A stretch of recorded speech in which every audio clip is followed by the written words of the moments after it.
I always believed in the power of a well-laid plan.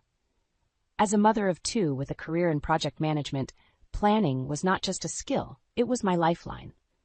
But some moments in life, no matter how meticulously you plan, spiral in directions you never anticipated. The birth of my third child was one such moment. It was a balmy evening in late August when I sat down with my husband Mark to finalize the birth plan.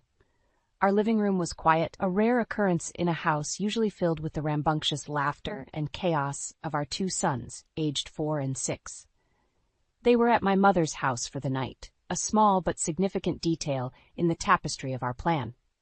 "Okay, so when I go into labor, you'll drive me to the hospital, and Mom will be there with us, right?" I confirmed with Mark, who nodded, his eyes scanning the spreadsheet I had created. "And your mom will pick up my mother, the kids, and Graham from Mom's house. Everyone's on board with this?" I asked, seeking one last confirmation. "Absolutely," Mark reassured me, squeezing my hand. "Your mom in the delivery room, my mom bringing the boys, and your grandmother. Everyone knows their roles." The plan was a delicate balance, crafted over months of discussions and negotiations. For both my previous deliveries, my mother had been my rock, guiding me through the storm of childbirth with a calmness that seemed almost supernatural. Especially after my last delivery, where complications had left me fighting for my life, her presence had been my anchor.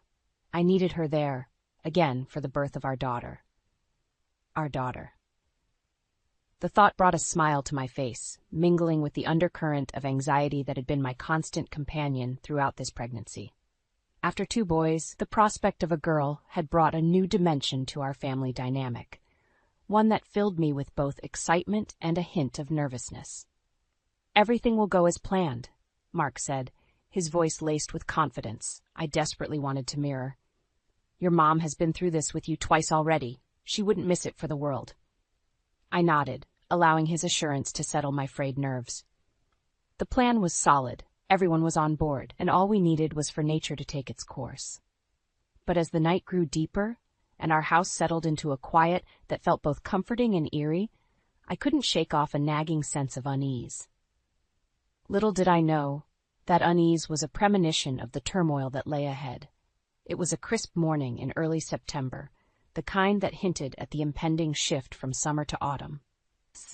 The sky was a canvas of soft blues and grays as I awoke to a familiar pressure in my lower back, a dull, rhythmic pain that had become an old acquaintance over the past few months.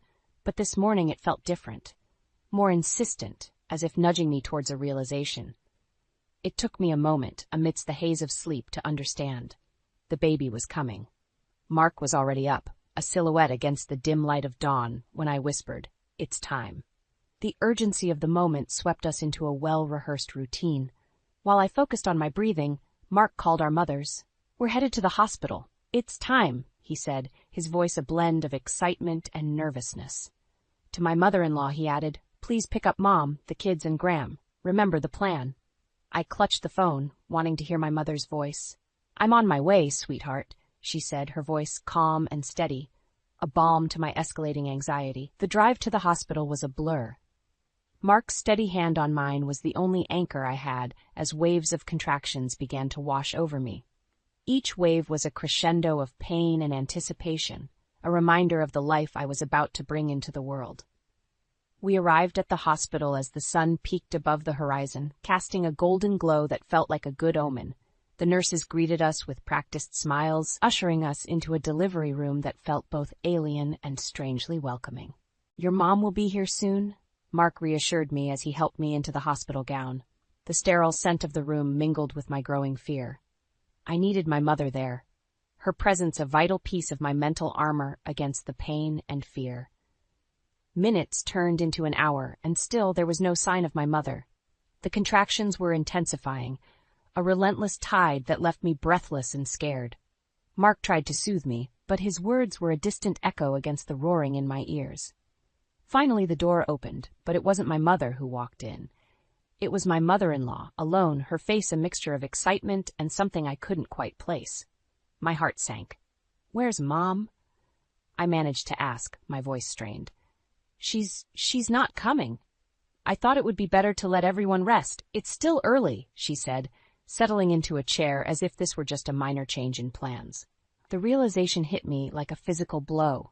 She had unilaterally decided to alter the plan, to deny me the one person I needed most. Panic and anger surged through me, drowning out the pain of the contractions. "Mark, I need my mom. Please call her. She needs to be here," I said, my voice barely a whisper amid the chaos of emotions. As Mark stepped out to make the call, I was left with my mother-in-law, her presence a stark reminder of the support I had been denied. In that moment, the delivery room felt more like a prison, a place where my carefully laid plans and hopes were crumbling around me. The room seemed to close in on me, the walls inching nearer with every ticking second. My mother-in-law sat there, scrolling through her phone, oblivious to the storm raging inside me. The pain of each contraction was now intertwined with a piercing sense of betrayal. She had disregarded our plan, our agreement, and I felt abandoned in my most vulnerable moment. "Why didn't you bring my mom?" I asked, my voice laced with pain and anger. "She was supposed to be here. I need her." My mother-in-law looked up, her expression one of surprise, as if the weight of my words was lost on her. "I thought it would be best to let everyone sleep. It's not a big deal, honey. I'm here for you," she said, her tone attempting comfort but only fueling my frustration. "Not a big deal?" I repeated, disbelief sharpening my words. "You changed everything. I don't need you here. I need my mom." The room was spinning, a carousel of pain and anger. I clutched the bedsheets, trying to anchor myself to something, anything. The contractions were coming faster now, a relentless tide that left no room for respite. My mother-in-law's face hardened. "Your mother had her chance with your other births. It's my turn now. I'm just trying to be fair." "Fair?" I gasped, the word a bitter laugh. "This isn't about fairness. This is about what I need. And I need my mom." Mark returned, his face etched with worry. "Your mom is on her way. She'll be here as soon as she can," he said, taking my hand. But the damage was done. The sanctity of this moment, the birth of our child, had been tainted by a selfish act that I couldn't forgive. "I want her out," I said, nodding towards my mother-in-law. "She has no place here." The confrontation escalated. My mother-in-law refused to leave, her justifications a cacophony in the chaos of my labor. It wasn't until a nurse, sensing the rising tension, intervened that she was finally escorted out. Alone with Mark, I tried to focus on the impending birth, but the seeds of resentment had been sown. Each passing minute was a reminder of the trust that had been broken, of the support that had been selfishly withheld. When my mother finally arrived, the relief I felt was tempered by a lingering bitterness. She swept into the room like a soothing breeze, her presence a balm to my frayed nerves. But as she held my hand and whispered words of encouragement, I couldn't shake off the shadow that had been cast over this moment. The joy of welcoming a new life into the world was overshadowed by a sense of loss, not just for the plan that had fallen apart, but for the family harmony that had been shattered. As my daughter took her first breath, her cries a melody of new beginnings, I knew that the rift that had formed would not be easily mended. As the hours passed, the delivery room became my world, a microcosm of pain and perseverance. The absence of my mother during those initial hours had left a void, one that was only partially filled when she finally arrived. Her comforting touch and familiar voice were a lifeline, but they couldn't erase the undercurrent of betrayal that flowed through me. My mother-in-law's decision to ignore our plan, to prioritize her desires over my needs, had sown seeds of resentment that took root deep within me. Even as my mother soothed me, her words of encouragement mingling with the clinical instructions of the nurses, my mind kept returning to that betrayal. I felt robbed of the peace and support I had so carefully orchestrated for this moment. Labor is a storm. It is raw and primal, a test of endurance and strength. But this time, it was also a battlefield of emotions. The physical pain of childbirth was amplified by the turmoil in my heart. Each contraction was a reminder of the support I had lost, the trust that had been broken. Mark was a constant presence, his hand a steady warmth in mine. But his attempts to comfort me seemed to falter in the face of my internal struggle. He was torn between his roles as a husband and a son, his own emotions a mix of concern, frustration, and helplessness. As I navigated the waves of labor, I found myself grappling with more than just the pain of childbirth. There was a sense of mourning for the experience I had envisioned, but lost. The joy of welcoming a new life was intertwined with grief for the harmony that had been shattered. In those long hours, my world reduced to the confines of that hospital room. The concept of time became elusive. Each minute stretched and contracted, marked only by the rhythm of my labor and the flood of emotions that accompanied it. When the moment of birth finally arrived, it was as if a storm had broken. The pain reached a crescendo, a tidal wave that threatened to overwhelm me. But through it all, there was a sense of determination, a resolve to bring my child into the world despite the chaos that surrounded her arrival. My daughter's first cry was a sound of pure, unadulterated life. It cut through the fog of pain and resentment, a clarion call that anchored me back to reality. As they placed her on my chest, her tiny body warm and quivering, I felt a surge of love that momentarily pushed aside the bitterness. But even as I held her, marveling at the miracle of her existence, the joy was tainted. The presence of my mother, comforting as it was, couldn't fully compensate for the absence of my other loved ones. The promise I had made to my sons, to have them there to meet their sister, was unfulfilled. And the gap that had formed between me and my mother-in-law seemed like a chasm too wide to bridge. In those first moments with my daughter, amidst the swirl of conflicting emotions, I knew that the journey ahead would be about more than just adjusting to life with a new baby. It would be a journey of healing, of navigating the complex terrain of family dynamics and personal hurt. The days following the birth of my daughter were a whirlwind of emotions. Joy, exhaustion, love, and an undercurrent of resentment all melded into one indescribable feeling. My daughter was perfect, a tiny bundle of life that brought a new sense of purpose and love. Yet the shadow of what transpired in the delivery room lingered, casting a pall over what should have been unadulterated happiness. As we settled back home, the reality of the situation began to fully sink in. My mother-in-law's actions had not only affected the birth of my daughter, but had also left a rift in our family. The resentment I felt towards her was a constant presence, an uninvited guest in every interaction. My husband, caught in the middle, struggled to navigate the tension. He tried to mediate, to bridge the gap that had formed between his mother and me. But the betrayal I felt was too deep, too raw to be easily soothed. His attempts, though well-intentioned, often felt like an added pressure to forgive and forget, to move on for the sake of family harmony. The reactions from the rest of the family varied. Some understood my anger, while others, like my mother-in-law, seemed baffled by the depth of my resentment. She didn't mean any harm, they would say, or she just wanted to be a part of the experience. But their words fell on deaf ears. The trust I had placed in her had been broken, and with it, the easy camaraderie we once shared. My mother, ever the peacemaker, encouraged me to talk it out with my mother-in-law. She's family, she reminded me. But the thought of facing her, of having to articulate the pain and betrayal I felt, seemed like an insurmountable task. The wound was still too fresh, the emotions too volatile. The most painful aspect of it all was the impact on my children. They had been excited to meet their sister at the hospital, a promise we had made but couldn't keep. Their disappointment was a reminder of the wider repercussions of my mother-in-law's actions. It was a lesson in the complexities of adult relationships that I wished they hadn't had to learn so soon. In those first weeks, as I navigated the challenges of caring for a newborn, the emotional turmoil added an unexpected layer of difficulty. The usual challenges of sleepless nights and endless diaper changes were compounded by a sense of loss, not just for the birth experience I had envisioned, but for the family unity that had been compromised. As time passed, the initial intensity of my anger began to fade, giving way to a lingering bitterness.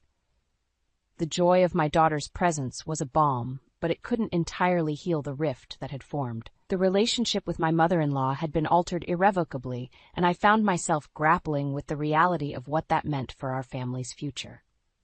In the weeks that followed, the rawness of my emotions began to dull, replaced by a persistent ache.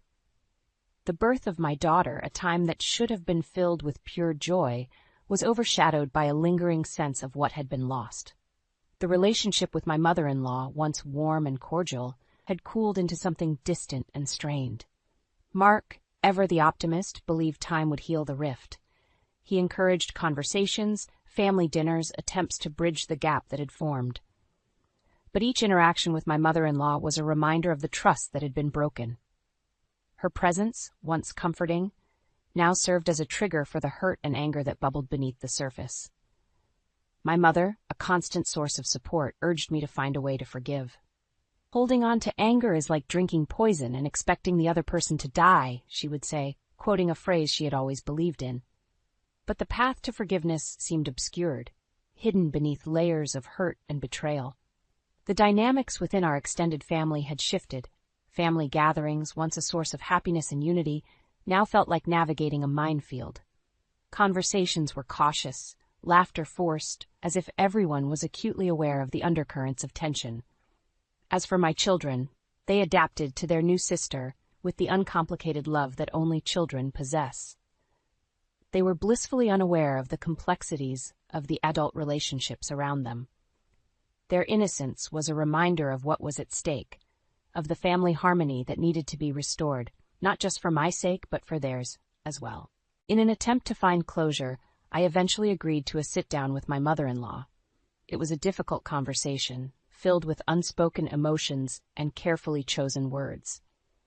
She expressed her perspective, her desire to be a part of the birth, and her belief that she had been making the best decision at the moment. I listened, the words washing over me, but found it hard to fully accept her explanations. The decision she made had been about her needs, not mine, and the repercussions were something I was still grappling with. The conversation ended with a tentative truce, an agreement to try and move forward for the sake of the family. But the ease of our previous relationship was gone, replaced by a cautious civility. In the months that followed, I focused on my family, on the joy that my daughter brought into our lives. Mark and I navigated the complexities of parenthood and our extended family dynamics, finding a new normal in the altered landscape of our relationships. The path to forgiveness and healing was not a straight one. It was filled with setbacks and moments of doubt, but with each passing day, the bitterness began to recede, giving way to a cautious hope for reconciliation. I realized that forgiveness was not a single act, but a process, a journey that required patience, understanding, and the willingness to see beyond the hurt. It was about finding peace, not just for myself, but for my family, a peace that was necessary for us to move forward, to rebuild the bonds that had been strained but not completely broken. Months turned into a year, and as the seasons changed, so did the dynamics within our family. The birth of my daughter, an event that had been marred by betrayal and conflict, slowly receded into the background, becoming a part of our family history, but not defining it. My relationship with my mother-in-law, once a source of warmth and support, had changed fundamentally. We had reached a point of civility, a mutual understanding that was more about coexistence than the closeness we once shared.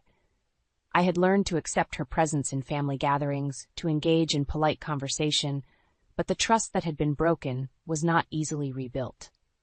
The process of healing had been slow, a journey of introspection and understanding. I had grappled with my anger, the sense of betrayal, and the need to protect myself and my children from further hurt. But I had also come to recognize the value of family, of the intricate web of relationships that, despite their flaws, formed the tapestry of our lives. Mark had been my rock throughout this journey, a source of unwavering support and love. His ability to navigate the tension between his wife and mother, to provide comfort and understanding to both, had been nothing short of remarkable.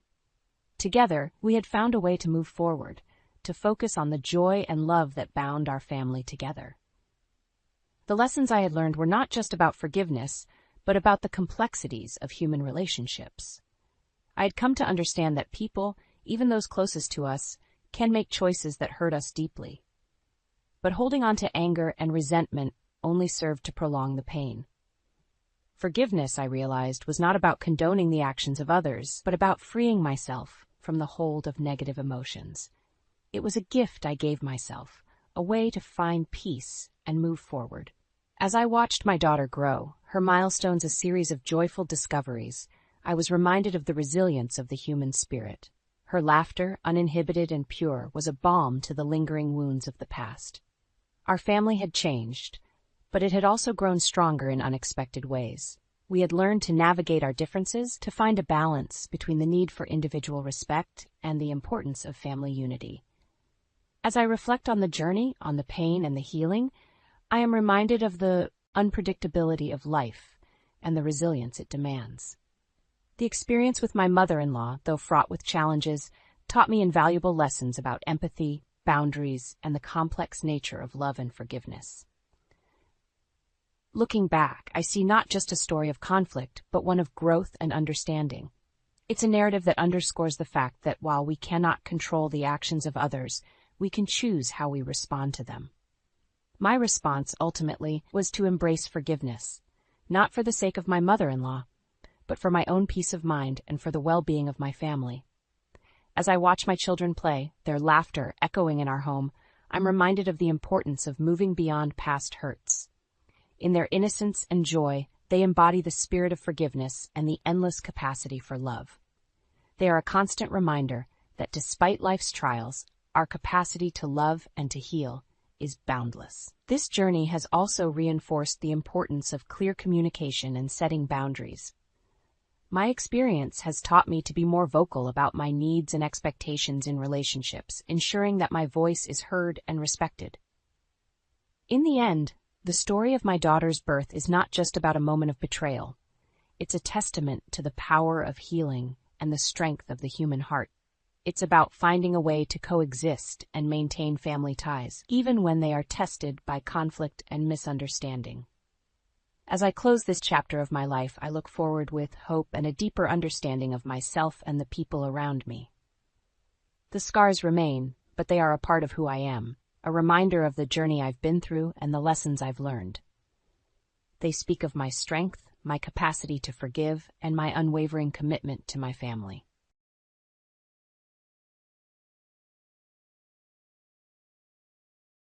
Go home now. In the bridal waiting room, as I wished my daughter well on her marriage, she abruptly told me to leave. Her expression was far from what one would expect from a bride in her wedding dress, and I was baffled. With a disgruntled twist of her face, she said, "I don't need you in my life anymore," further deepening my confusion. Had I done something to warrant such a statement from her? "You're as good as dead to me, so just disappear." Her previously sulky expression twisted into a malicious grin. It seemed she had hidden my existence from her fiancé because she was ashamed of me. I never intended to live a life that would bring shame. But my daughter lined up numerous complaints against me, blaming me. Although her accusations were merely selfish presumptions. Pointing this out now wouldn't make her understand. I decided to fulfill the bride's wishes. Yes, I understand. If my daughter doesn't need me, then it's fine. As per her wishes, I decided to keep my distance from her from now on. With that resolution, I left the venue. However, 3 hours later, she called me. I initially ignored the calls, but they were so persistent that I finally answered. She sounded desperate. "Come back to the venue right now. I am Grace." At 55, after divorcing my husband 25 years ago, I've been managing both work and raising children on my own. The reason for the divorce might sound cliché: my husband's affair. At the time, our son, Aaron, was 10, and Hannah was just 5. I struggled with the idea of taking their father away from them. However, my husband refused even to discuss it and left us with just a divorce application. I felt guilty toward the children, but continuing the marriage wasn't possible without considering them, since their father left without a second thought. Whether divorced or not, having an absent father would be the same. Hannah felt a bit lonely without her father, but after a month, she stopped mentioning him. Aaron was actually relieved about the divorce. Apparently, my husband had introduced his mistress to Aaron. thinking he would understand because they were both men. Aaron expressed his disgust toward his father. Aaron is now a lawyer, having been driven by his disdain for his father to help those suffering from infidelity. This year, after a decade with a law firm, he quit and just opened his own small practice. Hannah works in medical administration at a major hospital in the next town. Since graduating from vocational school, she's been living on her own and seldom visits home. While I feel a bit lonely, I'm happy knowing she's doing well. Now that the children are grown and independent, I'm enjoying living alone, often taking shortcuts in household chores. I sometimes settle for delivery or ready-made meals for dinner, and enjoy drinking alone the night before a holiday. One day, Aaron visited and brought me some pleasant news, although it wasn't about him. Surprisingly, Hannah was getting married. I felt a bit upset not hearing it from her directly, but it was undoubtedly good news. I asked Aaron about her fiancé, and he was astonished that I knew nothing. He seemed frustrated with Hannah. Hannah has always been negligent. She'd remember things she needed for school at the last minute, or bring up assignments past their deadlines. Probably, she either forgot to tell me or assumed Aaron would. Aaron sighed as he shared what he knew. Hannah's fiancé is a surgeon at the hospital where she works. They've been dating for 2 years. Given her track record of short-lived relationships, I was surprised that she managed to maintain one for so long. Aaron laughed, suggesting she must be serious this time. After Aaron left, I tried calling Hannah to learn more. But she didn't answer, nor did she call back. Getting through to her is rare, maybe once in 10 tries. But I needed more details. Her fiancé might come for a greeting, and there could be a meeting with both families. If her fiancé were visiting, I'd need to clean the house. And if I were meeting her future in-laws, I'd want to dress appropriately. I tried contacting Hannah several times, but she never picked up. Usually, she only calls during Easter or Christmas to ask about meals, or when she needs money due to financial hardships. She'd come home for holidays if her favorite dishes were prepared, but otherwise, she wouldn't. When she asked for money, I suggested she move back home if things were tough, but she'd refuse and just ask for a money transfer instead. She didn't want advice, just financial help. Hannah works in the town next door.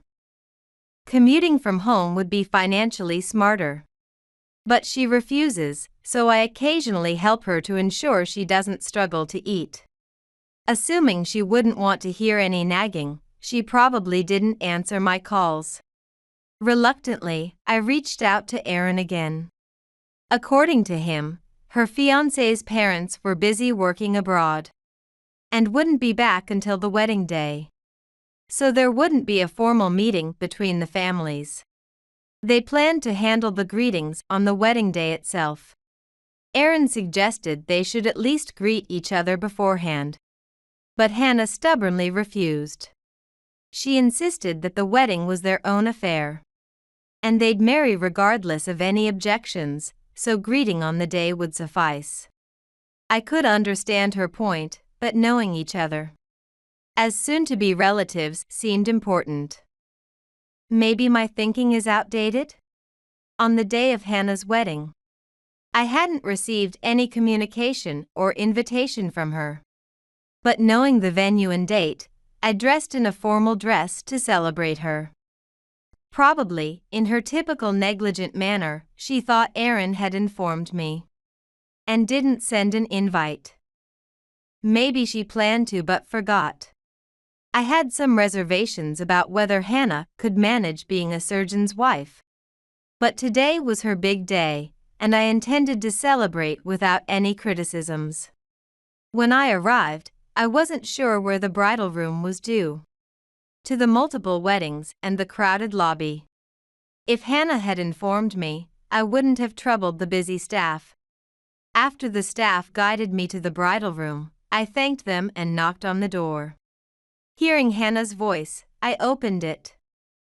She was already dressed in her wedding gown, looking so beautiful in the mirror that I almost cried with joy. "Congratulations on your big day." As I spoke, Hannah's face contorted. I couldn't understand why she looked so displeased on what should have been a happy day. Perhaps she had some anxiety about the marriage, or was worried about getting along with her future in-laws. Pre-wedding greetings and family meetings would have eased such concerns, I thought. But today was her special day, and I didn't want to lecture her. I tried to reassure her with a smile and approached her. But she snapped, "Why did you come? You weren't invited," and forcefully pushed me away. I was shocked. I had never seen her be violent, though she was often harsh with her words. I couldn't believe she would do this, and though I hadn't received an official invitation, I couldn't grasp that she hadn't invited her own mother. "Go home now." My daughter glared at me and said. Her expression was far from what one would expect from a bride in her wedding dress, and I was utterly confused. When I asked her why she wanted me to leave, she twisted her face in displeasure and said, "I don't need you in my life anymore," which left me even more baffled. Had I done something to make her say such a thing? "You might as well not exist in this world for me, so disappear." Her unhappy expression twisted into a sly, malicious smile. "Why would you say such a lie? It's because you were such an unattractive woman that you got cheated on. And we ended up in a single-parent home, living a constrained life." My daughter answered in a rough tone. I had never intended to make my children live a deprived life. To avoid being labeled as just a single-parent family, I had actively participated in school events. I never missed celebrating important events like birthdays or Christmas. And I always gave them an appropriate amount of pocket money for their age. Although it might sound self-righteous, I managed to get both my son and daughter through college and vocational school without scholarships. This was possible because I had been working at the same company since graduating from university, holding a position that earned more than most women my age. Yet, my daughter still thinks we lived a poor life and lacked freedom. The allowance was too little, and the reason I couldn't go to the private high school I wanted was because you were the kind of woman who would get cheated on. My daughter looked resentful, thinking that if both parents had been together, she wouldn't have had to feel this way. She probably thinks that if both parents had worked, we could have afforded a more affluent life. Indeed, the reason my husband left might have been partly due to my lack of appeal. But not sending my daughter to the private high school wasn't because of financial issues. If she had a genuine desire to study something specific at that school, I would have sent her even if it had been a struggle. However, her only reason for wanting to go there was because she liked the uniform, so I simply didn't allow it. I was at a loss for words, never having imagined that she would blame our financial situation. Thinking I was cornered by my silence, my daughter attacked me with a triumphant look. "I've worked hard not to end up like you, living a poor life, and making sure I wouldn't be the kind of woman who gets cheated on."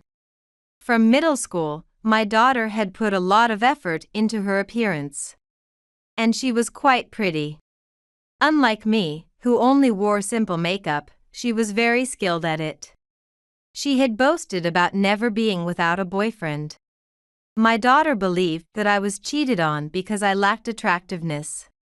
And she has always seemed to think that appearance is everything, despite my efforts to teach her that it's what's inside that counts. She never seemed to understand. People judge by appearances. Thanks to my beauty, I can marry someone high-spec. She snorted with pride. Since I'm marrying a doctor, if it comes out that I was raised in a poor single-parent home, the engagement might be called off. Just go home. But won't your fiancé find it strange that your mother isn't at the wedding? As my daughter continued to insist I leave, I posed a sensible question. She replied, that's fine. It'd be more suspicious if you were here. It seems my daughter has also lied to her fiancé and his family, claiming her parents died in an accident when she was in middle school. She told them that she and her brother supported each other using their parents' inheritance and that she was able to graduate from vocational school thanks to her brother's success as a lawyer. Moreover, she set herself up as a diligent girl who struggled to balance study and part-time jobs for her future. In reality, my daughter has never worked a part-time job. She hung out with friends almost every day after school, and her grades were below average. It's astounding how she could come up with such fabrications. Doesn't she think her lies will be discovered, or is she confident they won't be? I think such lies are easily uncovered. Also, she seems to think that me being cheated on and divorced is shameful. But I've never lived in a way that I consider disgraceful. Every complaint my daughter made was her own selfish belief or whim. But even if I point this out now, she would likely just get angry and not listen. Since today is her wedding day, I'll respect the bride's wishes. Yes, I understand. If my daughter doesn't need me, then so be it. As she wishes, I'll no longer involve myself with her. With that decision in my heart, I left the venue. While I was on my way home in a taxi, my son called. When he asked where I was, I honestly told him I was on my way back. What? Hannah's ceremony is about to start. He was very surprised. But when I explained what my daughter had said, he became furious. I'm not attending my ungrateful sister's wedding either. He said that and hung up. I don't know if he really went back, but that's for him to decide. When I arrived home, I changed out of my formal dress into something more comfortable and decided to relax. I had cleared my schedule for the wedding, so it looked like I could take it easy today. I poured some tea into my favorite mug and settled down to relax. About 3 hours after I got home, my daughter called. She had dismissed me as unnecessary, saying she didn't need me.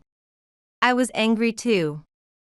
Even as a mother who cherished her, being spoken to that way was infuriating. I have emotions too. Especially now, I didn't feel calm enough to talk, so I ignored the call. But she kept calling over and over, so reluctantly, I answered. Before she even confirmed it was me, she blurted out something incredibly selfish.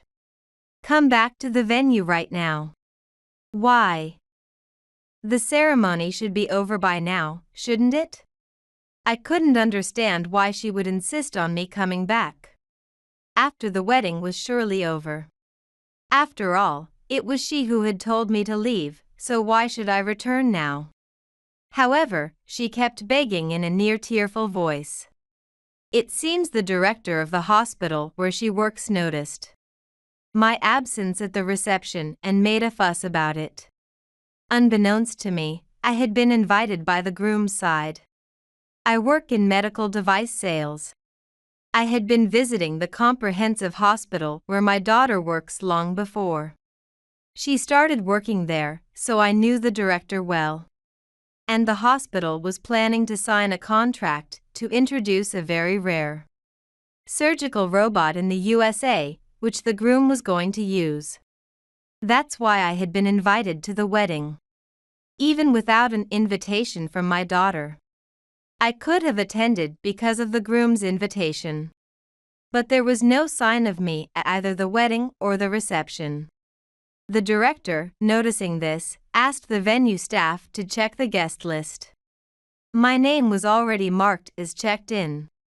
However, even though all the hospital staff invited to the wedding searched the venue, I was nowhere to be found. The groom and the director were perplexed when a venue staff mentioned, "If it's that person, I guided her to the bridal room earlier, so I saw her leave." Now my daughter was being questioned by the groom and the director. Furthermore, the absence of her brother, who was supposed to have supported her all along, put her in a difficult situation. After being subjected to my daughter's unreasonable anger, I no longer felt like celebrating for her.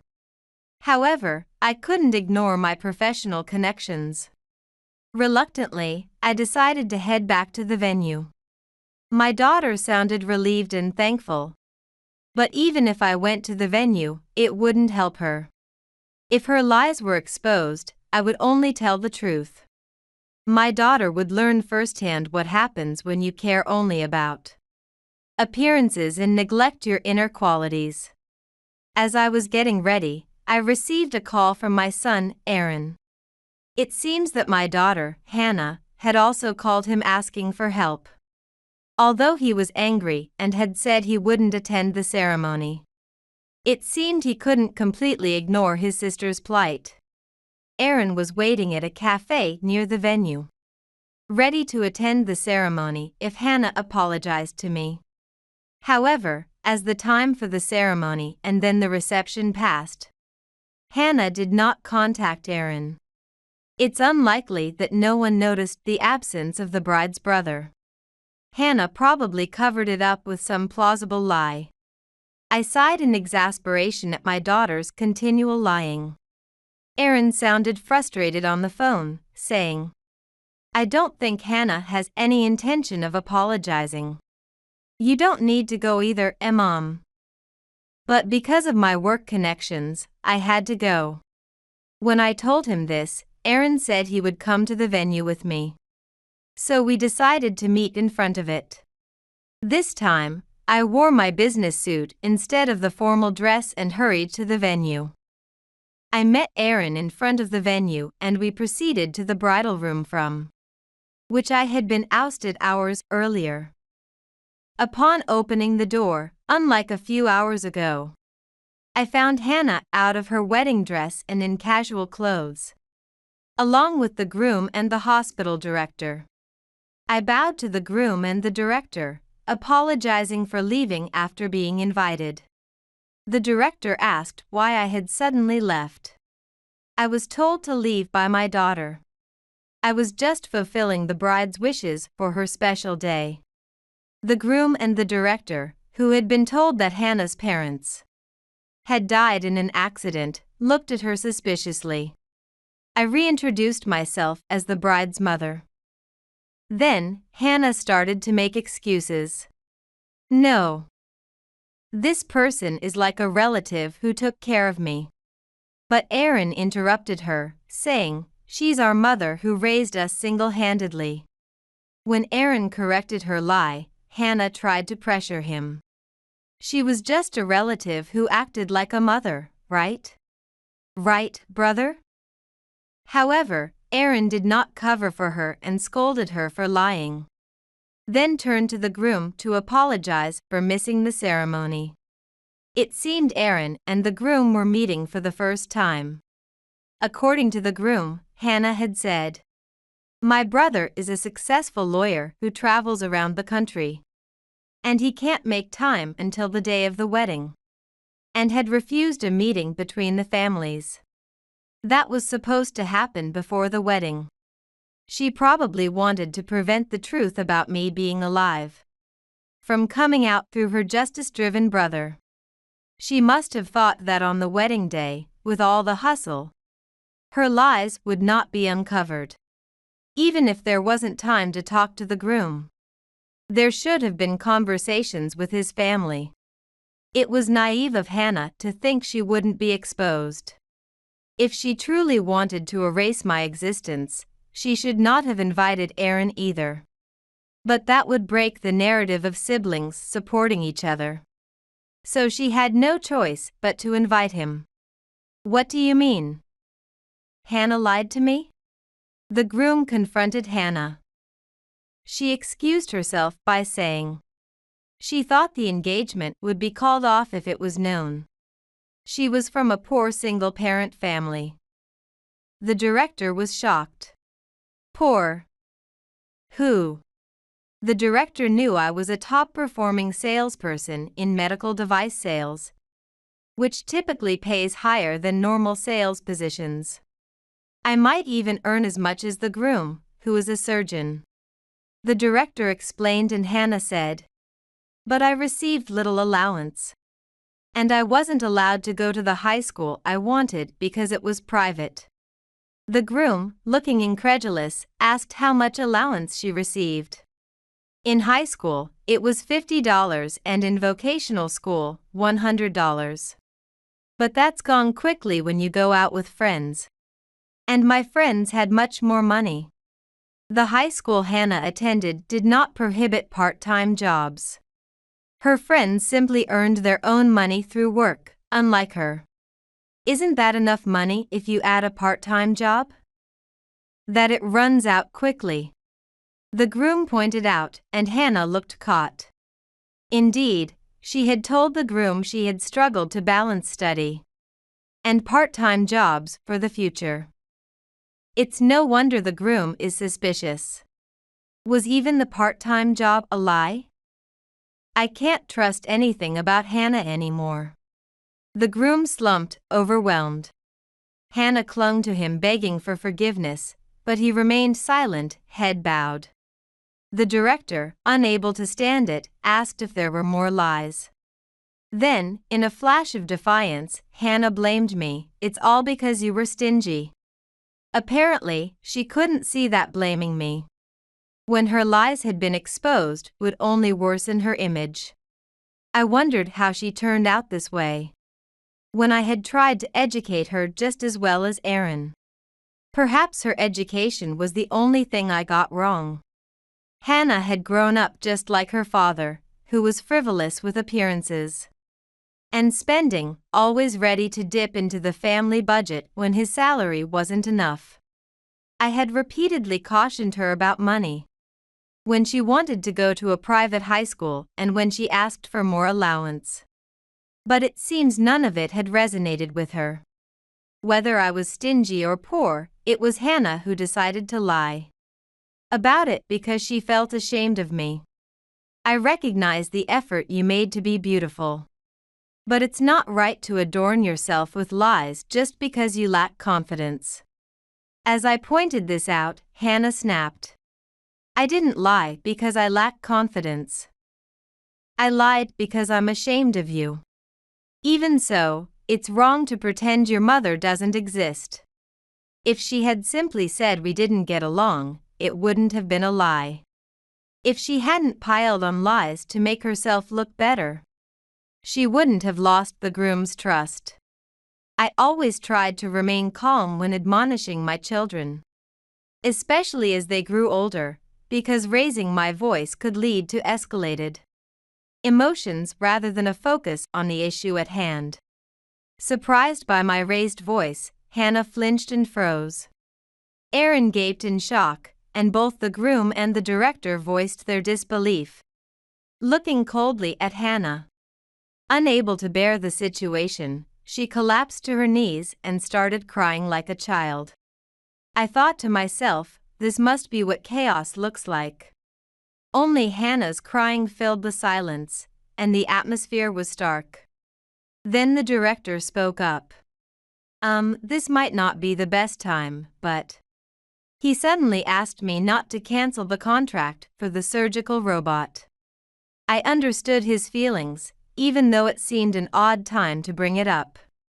I had worked hard to bring this rare surgical robot to the hospital where my daughter worked because of the director, unbeknownst to him. However, now that it was known my daughter was related to me, the director felt a crisis about the robot's introduction. The groom also pleaded earnestly. Even though my daughter had just been crying loudly, she seemed to realize how important the robot's introduction was from the director. and groom's attitude toward me and pleaded, "I'm sorry. It was all my fault, so please, just the contract with the hospital." As it was a work-related issue, I wanted to say my daughter's behavior shouldn't affect it. But this time, I had mixed personal feelings into the contract. It wasn't the director's or groom's fault. But I told them I wanted to reconsider everything once I got back to my company. The director yelled at my daughter, "What have you done?" And the groom was in shock, murmuring, "My career." I decided this was no longer just a family issue but a hospital matter. And I left the bridal room with Aaron. Later, I received a call from Hannah. She had previously dismissed me as unnecessary. I ignored the call for a while, but she kept calling, so I reluctantly answered. "Mom, it's all your fault the engagement was broken off. What are you going to do about it?" As soon as she spoke, my daughter began to blame me. Despite having explained her mistakes and apologizing once, she was still trying to pin the blame on me, which was appalling. As I remained silent, she continued to rant about her current situation. It seems she had angered the hospital director, and rumors had spread within the hospital. The male staff, who had previously adored her, now kept their distance. Her already strained relations with the female staff had worsened, and the whispering had increased.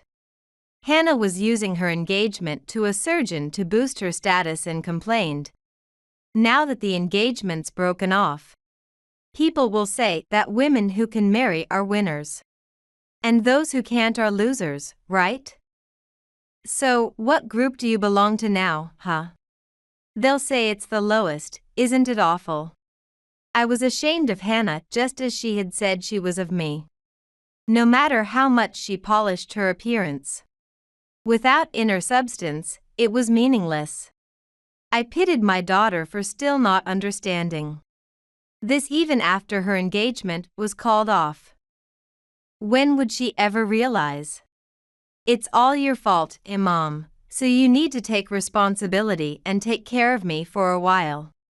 I was shocked by my daughter's absurd demand. Apparently, she was planning to resign from her uncomfortable job at the hospital and return home. But coddling her now would not help her recognize her mistakes. I decided to toughen up, perhaps too late, but as they say, the mother hawk pushes her chicks off the cliff to teach them to fly. Everything you've done up to now has made you who you are. You're reaping what you sowed. My words angered my daughter, who hurled vile insults at me. But I was unyielding in my stance. Also, don't think about coming home. You tried to erase me from your life, so you should live by your words. When I told her I would not support her anymore, she flipped and spoke sweetly. "Mom, I'm sorry. I didn't mean any harm." She seemed to find it hard to continue working and desperately wanted to quit. But living alone would be difficult if she resigned. She had come begging for money even while earning a salary, likely having saved nothing. She pleaded not to be abandoned. But coddling her would only encourage her not to reflect on her actions. Her behavior on the day of the wedding, pretending to be remorseful, and then showing no actual remorse, was a prime example. I simply told her, "You'd better try your best," and hung up. After that, she called many times, but I did not answer. Later, I learned from the director that Hannah had resigned from the hospital. I apologized for any trouble my daughter had caused him and her ex-fiancé. But the director said there was no need as the surgical robot would still be introduced as planned. It's rather I feel sorry that I couldn't help your daughter enough to prevent her resignation. The resignation was her own doing. The director didn't truly feel responsible for her resignation. When I assured him not to worry, he easily shifted the conversation to the upcoming surgical robot. Hannah, now unemployed, was struggling with her job search. She had sold most of her expensive beauty products to make ends meet. I heard from Aaron. He also refused to help her financially. She gets carried away too easily when pampered. However, he sometimes took her out for meals. During one of those meals, she reportedly acknowledged how privileged she had been. I hoped she would genuinely reflect and grow into a self-reliant adult woman.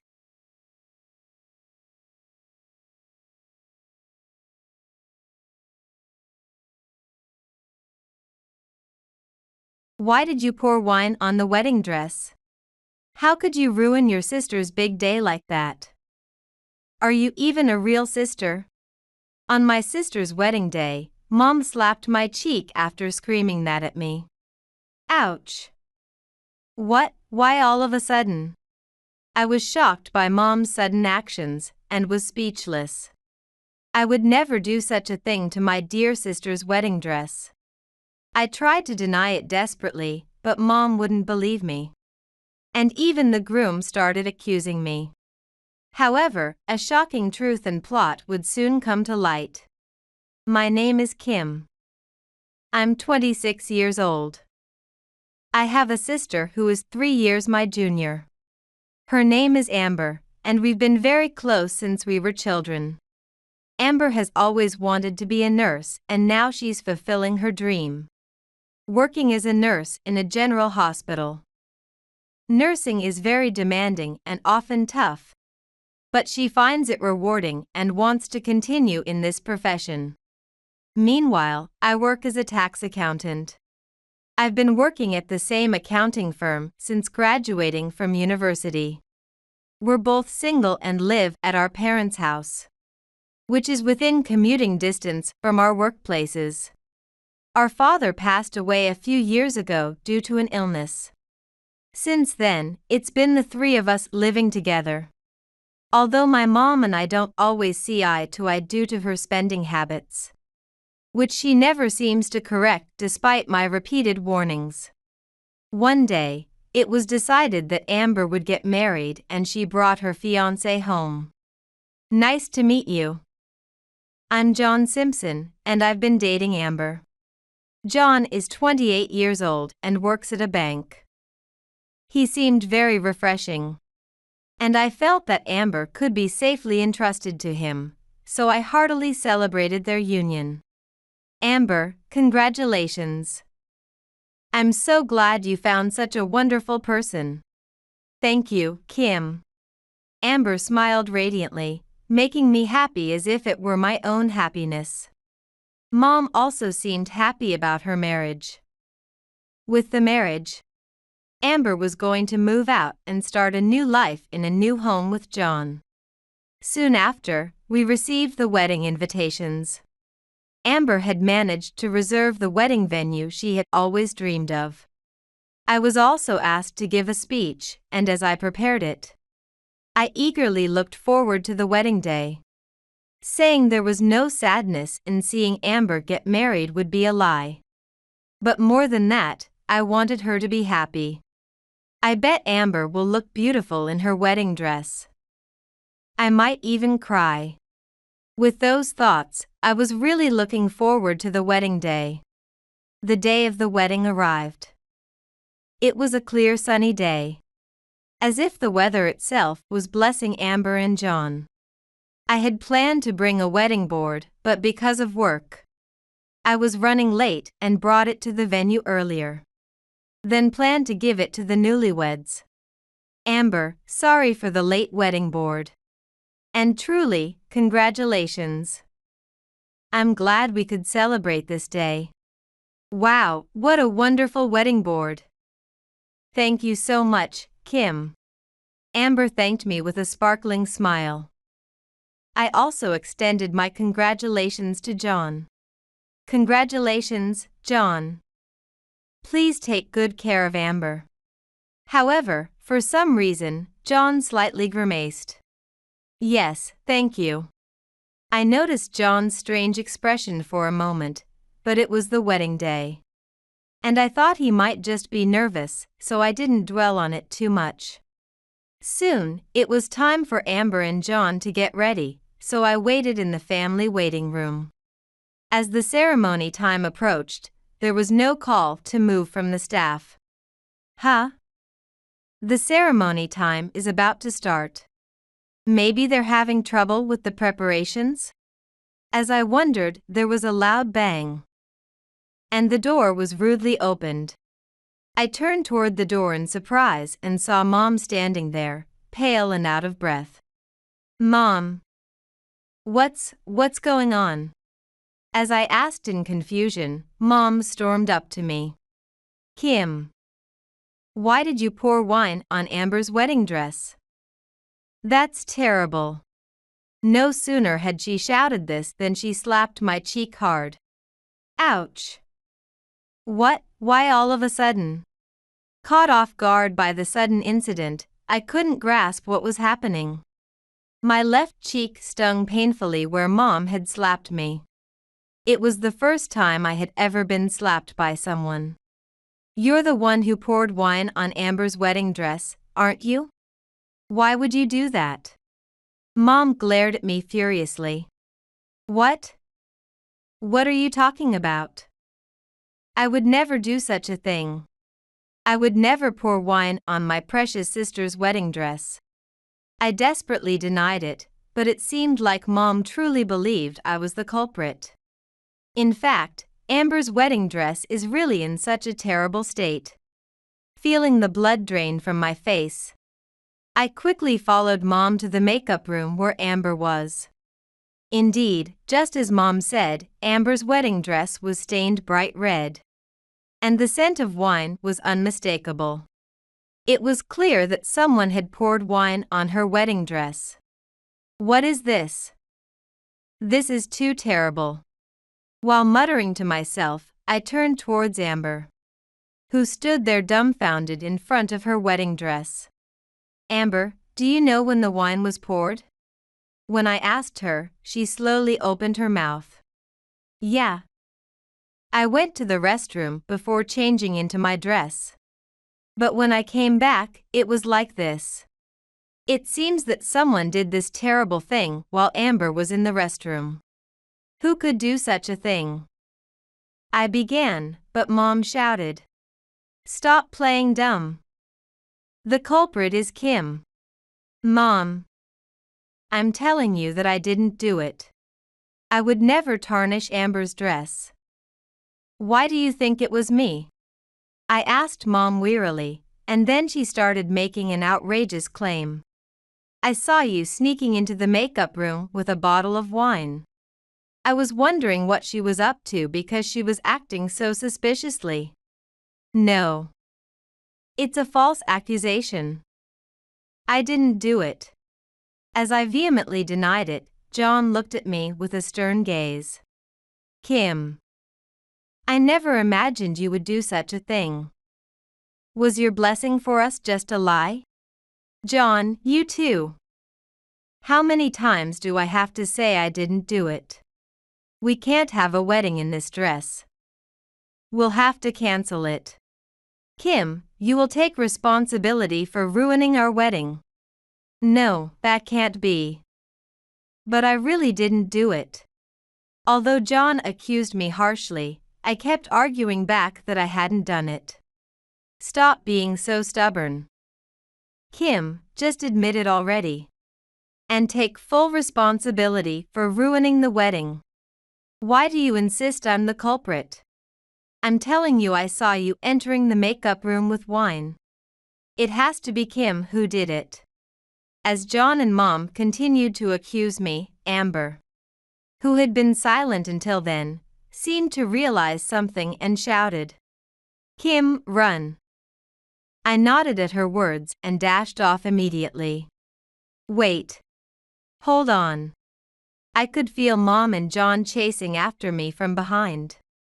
If they caught me in a deserted place, they might even resort to violence. I had already been slapped by Mom. I escaped into a control room filled with staff, waiting for Mom and John.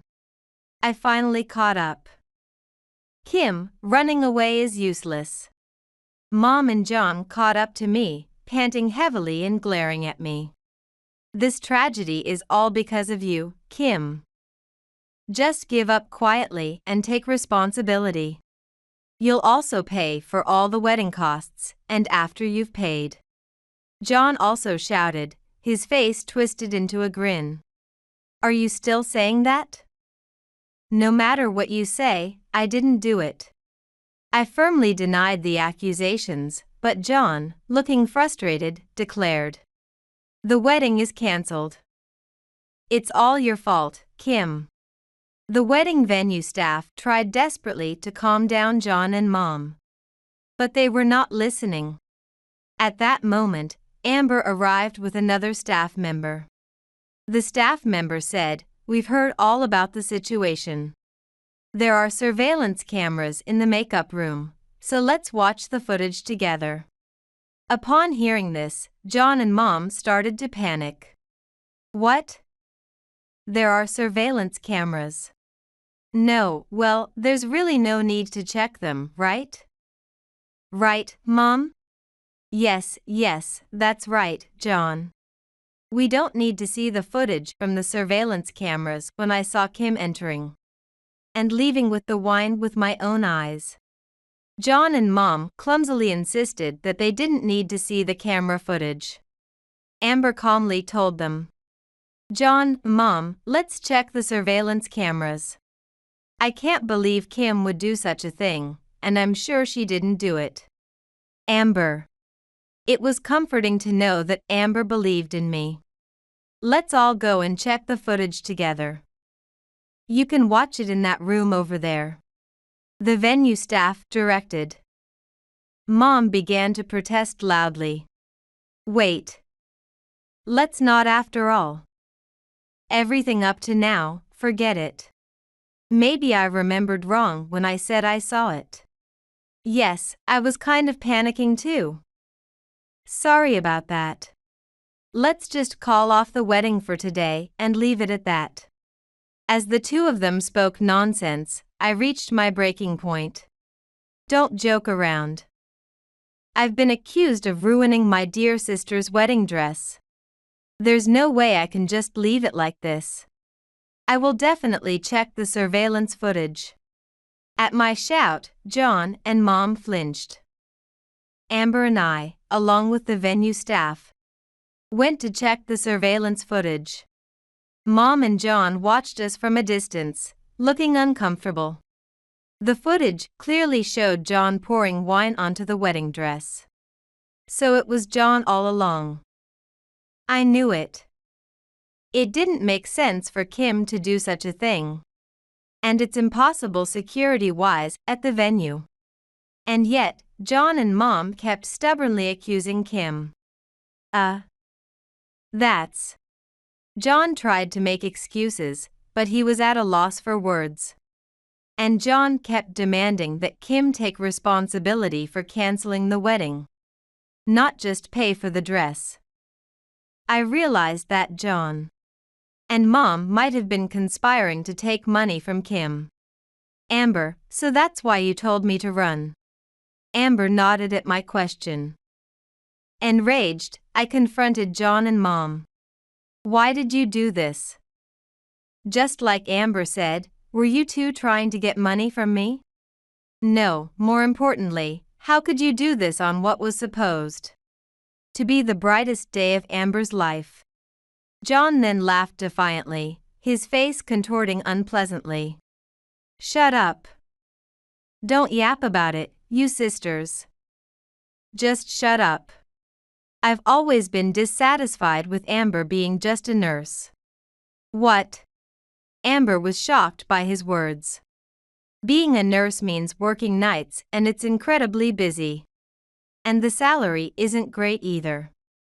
So I thought it'd be more beneficial to marry Kim, who is a tax accountant making good money. What? Stunned by his absurd reasoning, it turned out that John had discussed switching from Amber to me with Mom, who had agreed because she owed John money. They had planned this whole scheme where John would ruin Amber's wedding dress with wine, cancel the wedding, pin the blame on me. and force me to take responsibility. It's impossible for such a plan to succeed. It's too despicable. You both are out of your minds. If you were dissatisfied with Amber's profession, why didn't you discuss it before marriage instead of concocting such a plan? To forcefully go through with the wedding? Disgusted, I sighed heavily. Amber, red-faced with anger, screamed at John and Mom. John, I never thought you'd be such a scumbag. And you too, Mom. How could you participate in such a plan and still call yourself a mother? John then snapped back, shut up. Just listen to me. As John began to get violent, his own parents and other relatives quickly restrained him, and the police were called. You are annoying, Amber. You should just give me the money and take care of my parents. Don't defy me even though you're a woman. While ranting, John was taken away by the police. Naturally, the wedding was cancelled. After being grilled by the police, John had to pay a significant amount of money for the cancellation fee. Because of this, his savings were insufficient, forcing him to take on debt. Lectured by relatives and known at his workplace for the incident, John lived a restricted life. Even if he wanted to quit his job, the massive debt made it impossible. Meanwhile, Amber and I declared our disownment of Mom. Amber, Kim. I'm sorry. I was in financial trouble and had borrowed a lot from John. So I had no choice but to cooperate. Mom, both Amber and I have been sending you money. But we're cutting that off, of course. As I spoke coldly, Mom's face fell in despair, and she clung to us, crying. Don't stop the remittances. Please. We're a blood-related family. Why would you treat me so harshly? The one who treated one's blood-related family harshly was you. Mom. I can never forgive you. I don't ever want to see your face again. Amber shouted, but Mom kept begging, please don't stop the remittances. Staring at her disdainfully, Amber and I prepared to move out and left the house. We rented apartments close to each other and began our new lives. After a while, Amber started dating a sincere man from her workplace, and I started going out for meals with a fellow tax accountant from my cohort, hoping things would work out well. We have no idea about Mom's current situation and have no intention of ever getting involved with her again. We hope she reflects on what she did. Amber and I keep in touch often, enjoying peaceful and happy days together.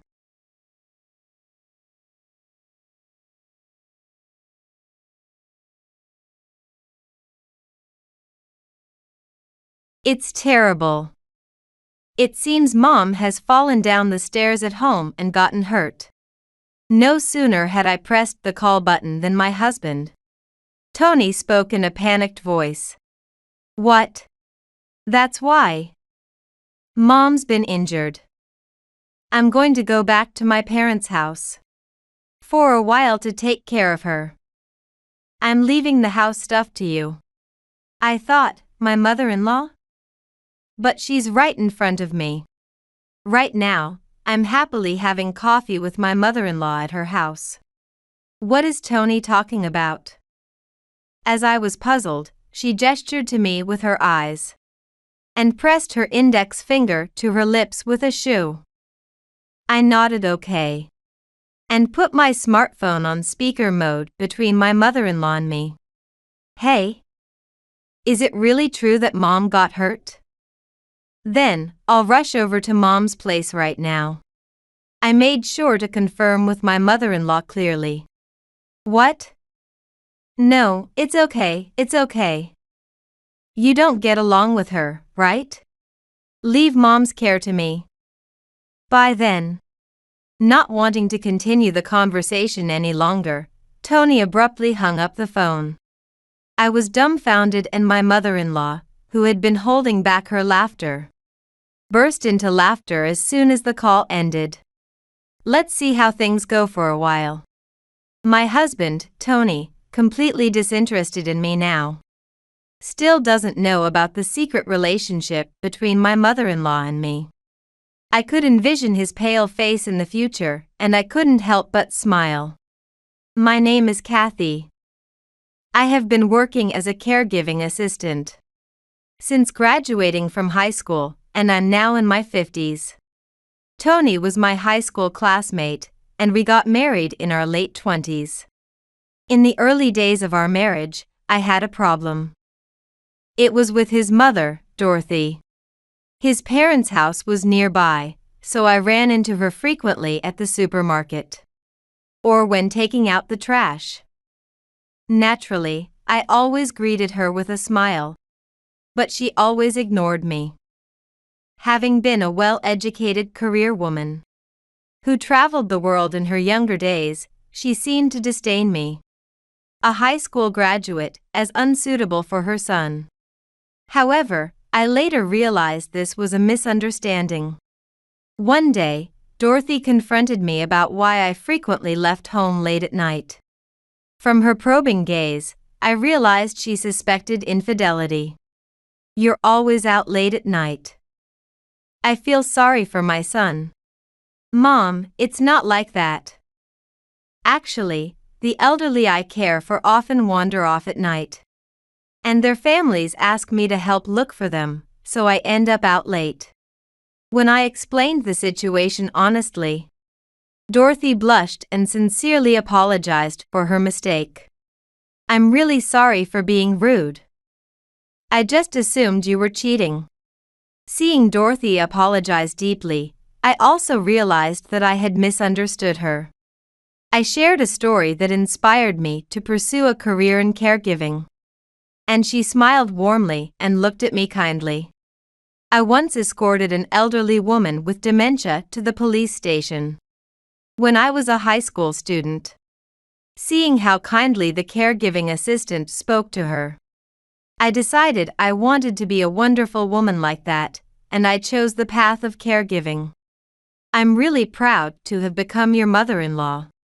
Now that I know Dorothy isn't the type to judge people based on education or background, we spend enjoyable times together, grabbing lunch or coffee whenever we can. But problems never cease.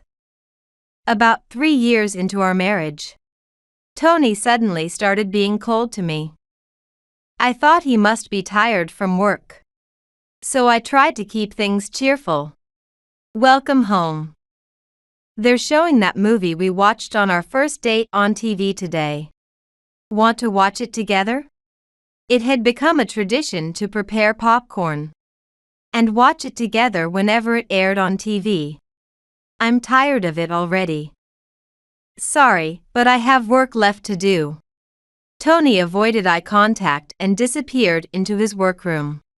When I passed by his room after taking a bath, I heard laughter from inside, Tony's laughter, which had become rare recently. I thought, is it an online meeting? But it sounds too fun.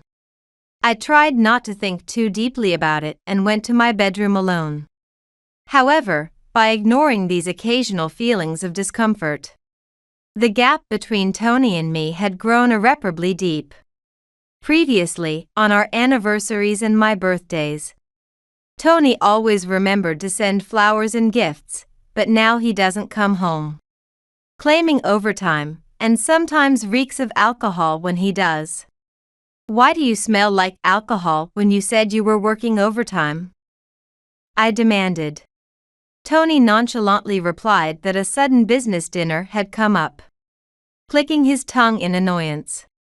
Gradually, our nights together dwindled, and even if I snuggled up to him in bed, Tony would twist uncomfortably and turn his back to me. "My work isn't like your squad caregiving job. I use my brain and get tired." Tony spat out without looking at me. I thought, squad? Is that what he thinks of my job? I take pride in my caregiving work. It's a fulfilling job where I can help people. And while I don't do it just for thanks, it feels good to be appreciated. However, caregiving is not all fun and games, it's mostly tough. And I'm exhausted after work, studying between work and house chores to improve my skills. As anger welled up inside me, I also felt sad to be belittled about my job. But I hated for fights to spoil the atmosphere at home, so I bit my lip and held back. I thought, Tony must just be tired, he doesn't mean it. I kept telling myself this and continued to endure. But my patience was in vain. And the situation worsened. Tony claimed to be working overtime or on business trips. And meals at home became exceedingly rare. When he did eat at home, he was distant, mechanically shoveling food into his mouth. How's the seasoning on the turkey? Should it be stronger? Tony didn't respond, as if he hadn't heard my voice. Hey, listen. What? When I asked about the seasoning again. Turkey? Oh, it doesn't matter as long as it's edible, Tony said with an indifferent face, fiddling with his phone out of my sight. Then, suddenly standing up, he said he had a call from work and left the food to lock himself in his workroom. Tony didn't come out of the room again, and I sighed, looking at the half-eaten meal he had left. It was expensive fish. I had splurged, hoping to energize him after his recent string of late nights. If he wasn't going to eat, I wished he would tell me. I wrapped the leftovers and put them in the fridge for my lunch the next day. The next day, Tony staggered home drunk at 2 a.m. I had reached my breaking point. Hey, can't you at least let me know if you're going to be late? It wasn't much to ask for, a simple message would have sufficed. Some urgent work came up, and I'm tired, so stop nagging. Tony snapped, clumsily kicking off his shoes and dramatically covering his ears with his palms. Nagging? I have to prepare meals and plan my own schedule, you know. Plan? You're always just cooking the same stuff. Who do you think works to afford this nice house anyway? His words, belittling me while drunk, left me speechless. This house was actually built by his mother, Dorothy. And Tony hadn't paid a penny towards it. Besides utilities, which were paid by direct debit, I covered everything else from my salary. Initially, Tony would give me some cash. But he gradually started avoiding the subject. I nearly spoke up, but bit my lip to avoid hurting Tony's pride. Tony seemed to guess what I wanted to say and glared at me, frowning deeply. His right arm moved, and I instinctively braced for a blow. But then he suddenly laughed and gave me a condescending smirk. Well, your poor parents didn't contribute a penny, did they? The words were as hurtful as physical violence. What are you saying? I was too angry to articulate my thoughts properly as he mocked the parents who had raised me lovingly. Indeed, my family wasn't wealthy, but they had offered to help, which Tony had refused. I remembered the mixed expressions of gratitude and apology on my parents' faces back then. I'm happy just to be married to Kathy. Back then, I proudly watched Tony as he gently embraced me, thinking I had chosen the right person. Yet now, leaving me dumbfounded, he spat out, "I'm taking a bath," and stormed off to the room. From that day on, Tony started staying at a hotel more than once a week, even though he wasn't on a business trip, and he never informed me beforehand. He claimed it was a busy period at work. But this busy period had been going on for over half a year now. As usual, I was having breakfast alone in the morning when Tony called. Hey, I'm at the station now. Bring me a change of underwear and a shirt. What? I have to visit a client before I go to the office today. I can't. Fine, then come within 10 minutes. Tony hung up abruptly, without any regard for my schedule.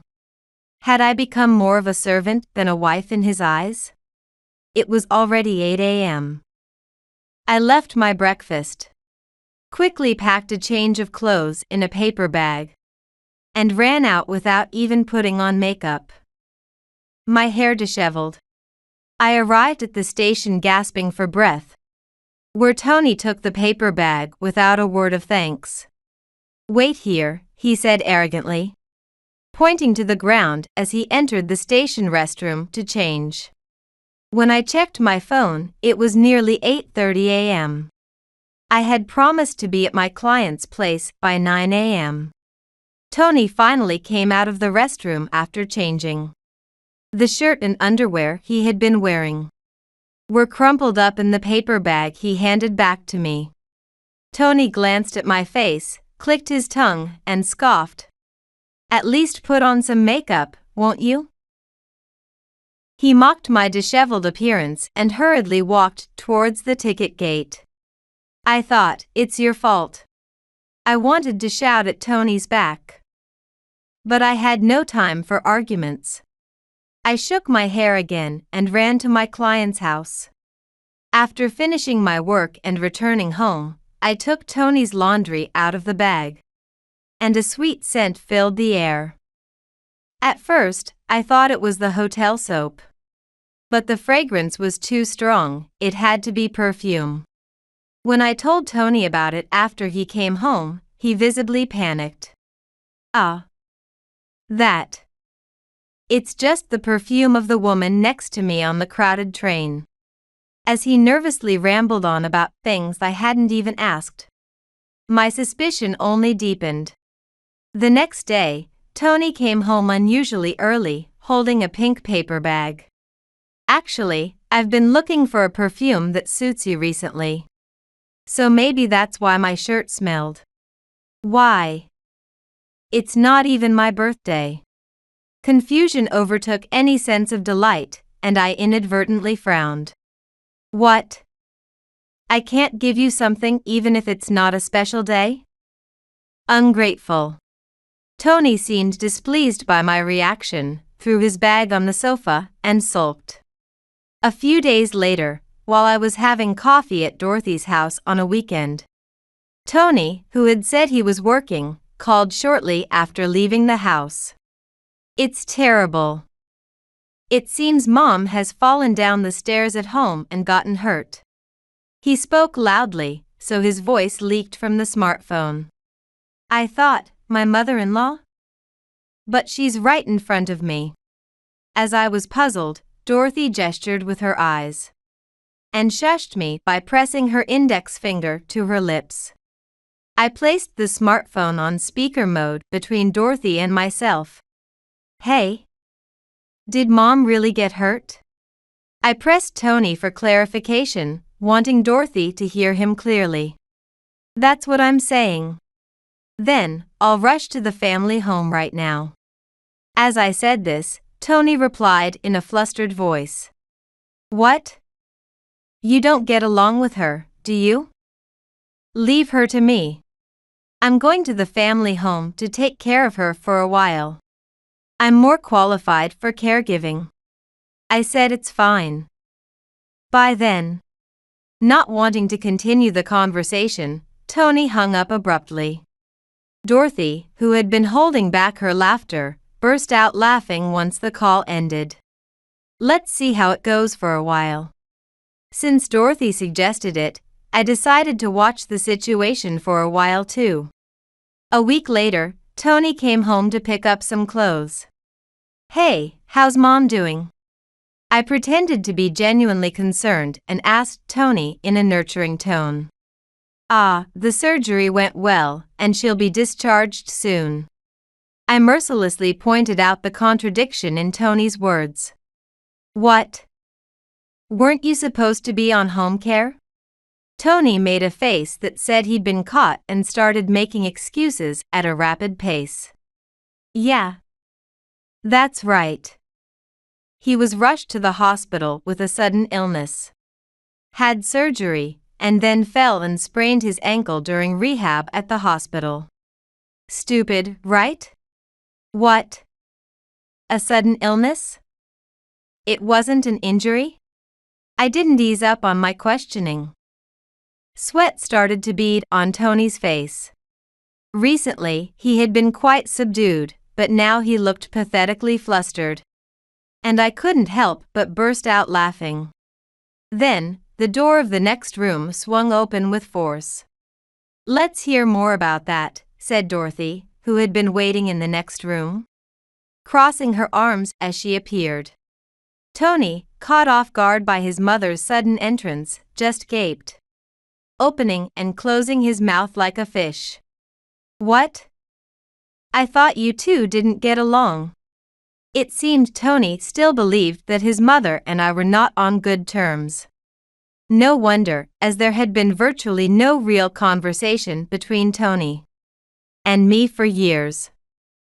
I had tried several times to tell Tony that any misunderstandings with Dorothy had been cleared up, and we were now like friends. It was Tony who had been avoiding conversation with me. Suddenly, Tony seemed to have an idea and exclaimed, "Ah, Mom? That was Kathy's misunderstanding." "Yeah. It was Mr. Owen, a senior colleague who slipped and severely injured himself at home. His excuse, unfit for an adult professional, made me look at him with a cold eye. Then, I casually pulled out my smartphone from my pocket and tapped the screen. Leave Mom to me. I'm going to the family home to take care of her for a while." By then, I had recorded a phone call from Tony from a week ago, starting midway through the call. I clearly hear Mom though. Watching Tony turn pale as his big lie was exposed, Dorothy and I couldn't hold back our laughter any longer. Then Dorothy abruptly stopped laughing, furrowed her brow, and took a deep breath. "You. Which mom have you been taking care of?" Tony, scolded by his mother, collapsed in shock. He had once told me that he had rarely been scolded by his mother. Looking up at Dorothy with teary eyes, Tony seemed just like a little child. "What? You hated Kathy too, didn't you? You always belittled her caregiving job." Tony tried to shift the blame to Dorothy in a near-crying voice. "That's because I saw Kathy leaving the house at night and suspected she was cheating. I would never belittle her caregiving work." Dorothy began to explain a connection between herself and me that Tony still didn't know about. The elderly woman I had taken to the police station in high school, which had inspired her to pursue caregiving, was actually Dorothy's mother and Tony's grandmother. When I had first visited Tony's home to formally announce our marriage, the grandmother had already passed away, so I hadn't realized who she was. "What?" Tony exclaimed in a stunned voice. "I have nothing but gratitude for Kathy. I respect such a kind-hearted person like her. I would never disdain or mock her." Though Tony had been looking meek earlier, he suddenly looked up and glared at me. "Damn it. I married you thinking that someday you'd take care of my parents. Because you work in caregiving. If not for that, why would I choose a poor high school graduate like you?" Saying this, Tony threw socks and a tie from his bag at me in a fit of childish anger. Overwhelmed by his immaturity, I was more appalled than angry. Dorothy stepped between Tony and me, shielding me. "You shouldn't judge people by their backgrounds." I stopped Dorothy from raising her hand against Tony and gestured to her to look at the time. "It's about time, Mom. This isn't the end, Tony." "Right, let's get to the main point then."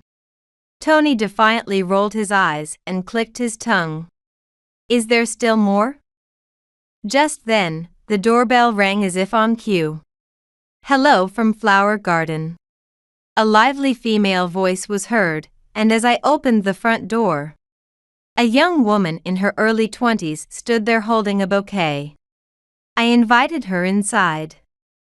Confused but following along, she gasped in surprise when she saw Tony sitting on the floor.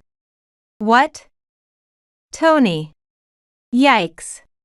Tony made a strangled noise upon seeing the woman's face. The florist looked back and forth between Tony and us, her expression full of suspicion. "What's going on here?" As the woman questioned Tony, he screamed as if in agony and fled into the next room, slamming and locking the door behind him. "I don't know you. It's a case of mistaken identity. We are strangers to each other." From his clumsy tone, it was clear Tony was in considerable confusion. "What? It's me, Alyssa. We were together just this morning." "Ha. No, it's a mistake." Alyssa, who had introduced herself, called out to Tony through the door. But he had clammed up, probably cowering and covering his ears, waiting for things to cool down. Seeing my husband reduced to such a pathetic state, I was beyond anger or sadness. "What do you mean?" "He's definitely my fiancé." "What have you done to him?" Alyssa's anger was directed not at the fleeing Tony, but at Dorothy and me. Actually, Dorothy and I had known about Alyssa beforehand. The day after Tony made a false call about his mother being injured, we became certain of his affair and headed to a detective agency. Evidence of Tony's infidelity was easily found, and the other party was the clerk at the florist's, where he used to buy flowers for my birthday. The detective suggested that Alyssa might not know Tony was married. She seemed happy talking to colleagues about her upcoming marriage. Dorothy and I had pondered how to convince Alyssa that Tony was married, and how to corner the argumentative Tony effectively. Yesterday, after Tony said he'd come to pick up some things, I immediately contacted Dorothy and hurriedly reserved a bouquet at the florist where Alyssa worked. "Alyssa, I'm sorry to involve you in this. I am Tony's wife, Kathy." I apologized to Alyssa for involving her in the plan, and told her politely that I was Tony's wife. "What? Don't lie. I'm going to marry him. Please don't interfere." Seeing Alyssa's disbelief reinforced my conviction that carrying out this plan was the right decision. Words alone wouldn't have convinced her that Tony was already married. I showed Alyssa a wedding album I had prepared on the table. She gasped sharply, hesitantly took the album, and slowly turned the pages. After returning the album to me, Alyssa bit her lip and clenched her fists, holding back tears. Suddenly, she apologized to me. "I'm so sorry. I didn't know." Seeing such an honest and good person being deceived intensified my anger towards Tony again. "Tony, come out here."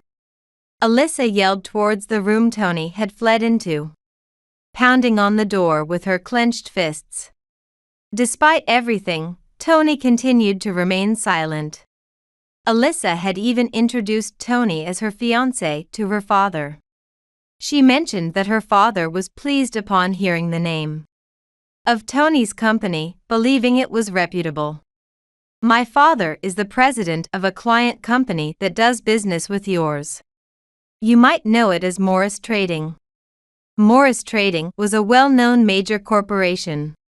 When Alyssa mentioned the company name, the door to the room Tony had escaped into burst open. "What? I didn't know about this." Tony emerged pale-faced, tripped on the carpet, crawled on the floor, and clung to Alyssa's legs. "Alyssa, I'm sorry." Tony grabbed her hands, spouting insincere lines like, "I love you," and "You're the only one for me." I was planning to divorce her when I met you. It's true. Tony jetted his chin towards me. It was clear he meant me when he said her. What? I can't believe this.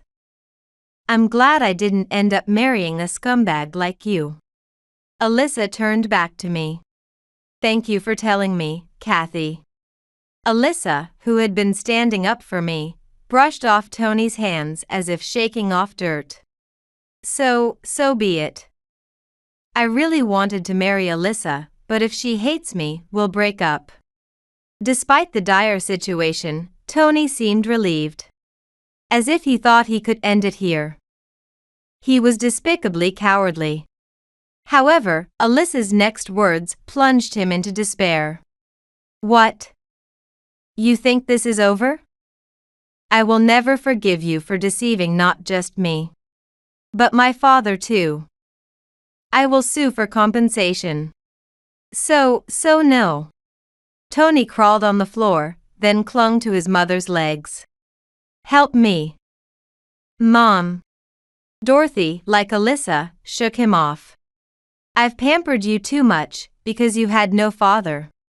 Hurting a young woman and the kind Kathy, this time. I must teach you a proper lesson. So. I don't have the money to pay the compensation. Tony, though well paid, had almost no savings. Recently, multiple notices from consumer loans had been frequently arriving for Tony. I had noticed that his spending had become extravagant over the years. He had custom-made expensive suits and shopped at overseas boutiques, often visiting hair salons, probably to impress the young Alyssa. Alyssa, who had been involved with such a despicable man, glared at him angrily. I will contact you through a lawyer. Don't ever show up in front of me again. Alyssa spoke firmly to Tony and nodded at me before leaving. As we watched her leave, Dorothy and I turned back to Tony. When Dorothy called his name, Tony visibly flinched. You're just like your father. His looks and his deeds. Once, Dorothy's husband, Tony's father, had cheated with a younger woman, fathered a child, and eventually abandoned the family. Dorothy and I left the lifeless shell of a man that was Tony behind, and walked out of the house. I couldn't bear to live under the same roof with Tony anymore and decided to stay with Dorothy for a while. The next day, I received a call from Alyssa. She had seen my mobile number on the flower reservation slip and decided to call. Alyssa's father had promptly called Tony's company to complain.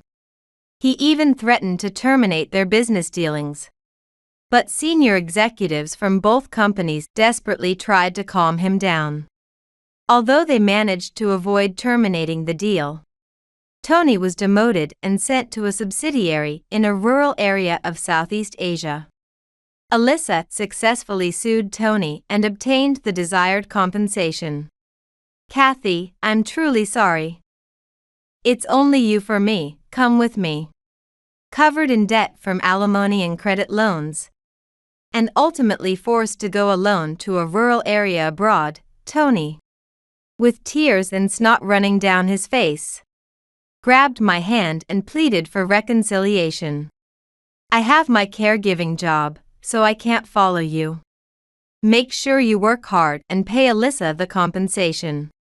I left the divorce papers on the table, packed my things, and left the house. I didn't ask for any compensation for myself. I didn't want to burden Dorothy, and I could live well enough on my own earnings. Months later, I passed the certified caregiver exam.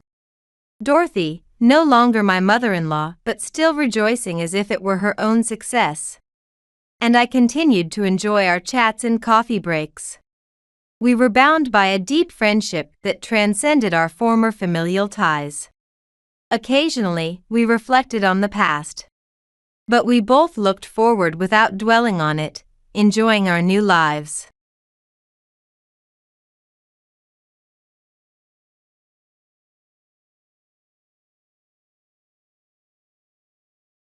Sleeping in the middle of the day.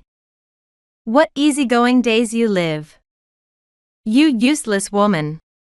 That's how my mother-in-law insults me. To her, it seems I'm just a woman being supported by my husband.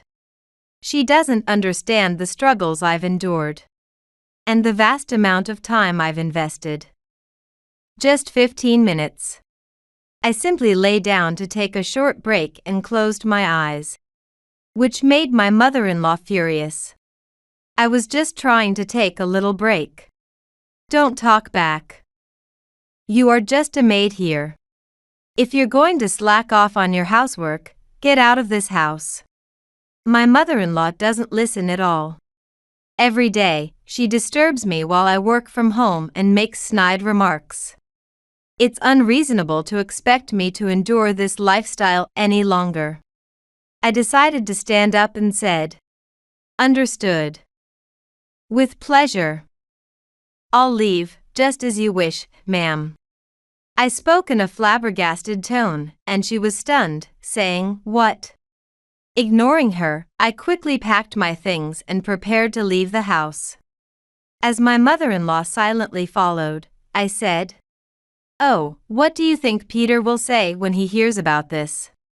If I tell him what you've done, he'll be furious, won't he? You sure are confident in being loved, despite being a mere maid. I'm looking forward to it." And I left the house. As expected, my husband was furious when he heard my story. The punishment he gave his mother was beyond my imagination. My name is Tracy. I am currently 28 years old, and aside from being a housewife, I work part-time as a cashier at a nearby supermarket. I work from Monday to Friday, from 8 a.m. until noon. I got to know Peter at university through the tennis club, which led to our dating. He treasures me greatly and often praises me, saying things like, "Thank you always. The meals you make are the tastiest in the world. Your outfit today is cute." I love Peter so much that about 4 years into our relationship, he proposed to me, and we got married.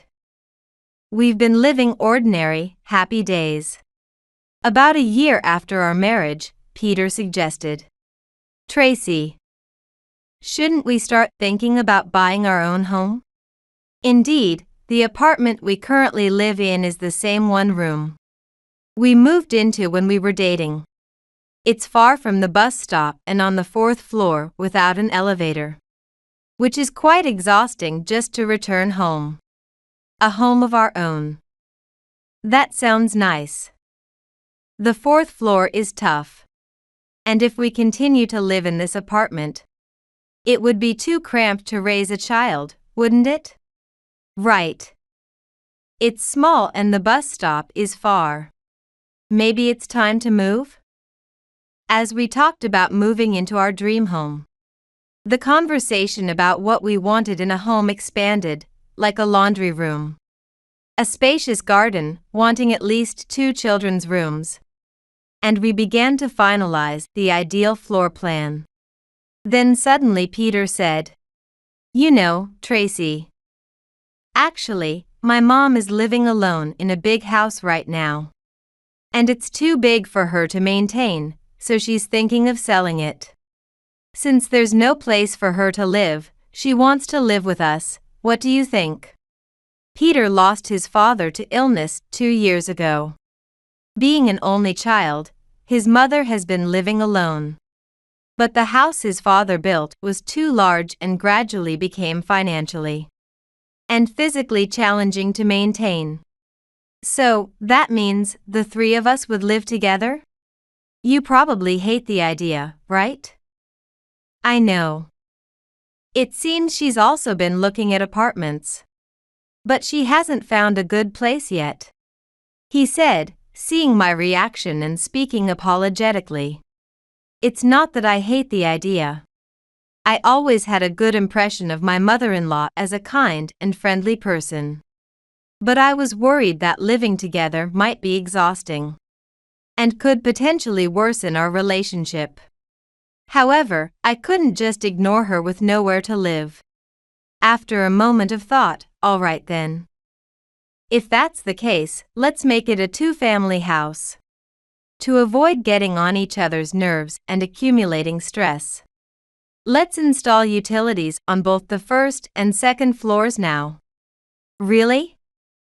Thank you, Tracy. Mom will be happy too. Yeah. Although we've already decided on a floor plan, let's rethink it.